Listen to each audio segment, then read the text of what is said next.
আসসালামু আলাইকুম। আমাদের একটা এটা সম্ভবত একটা হ্যাক হয়ে গেছে। 6 নম্বরের একটা যে নাম্বার, কিছু দুষ্কৃতকারী লোক এই নাম্বারগুলো নিয়ে এখন এই প্রতিবন্ধী এই মহিলা বাচ্চা সহ এরা অনেকদিন ধরে টাকা পাচ্ছে না। কি পরিচয় দিয়েছিল?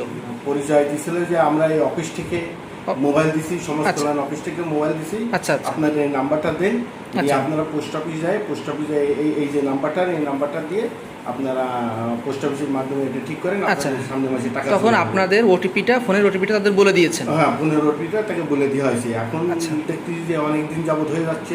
জি জি এখন অফিসে এসে খোঁজ নিয়ে দেখতেছি যে কিছু দুষ্কৃতী লোক যারা এইসব কাজ করে তারা সম্ভবত এটা হ্যাক করে টাকাটা নিয়ে জি নিচ্ছে। জি জি এখন এই অসহায় ব্যক্তি এরা কী করবে কি কিছু বুঝতে পারছে না বিধায় আপনাদের সামনে আসছি, আপনারা একটা আমাদেরকে জি জি সহযোগিতা হাত বাড়াই। জি জি।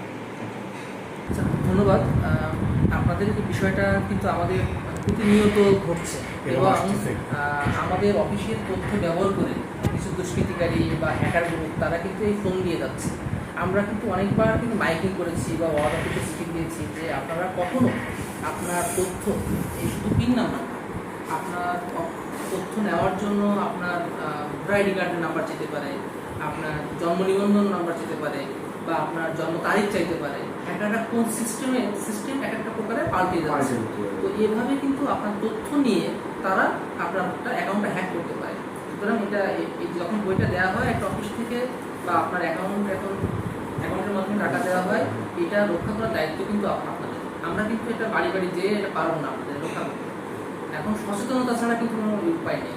কেউ কিছু বললে কোনো কথায় কান না দিয়ে অফিসে চলে আসবে, কোনো তথ্য আগে দিবেন না। ঠিক আছে, ধন্যবাদ। এখন কী করবো? হ্যাঁ, আমরা দেখছি।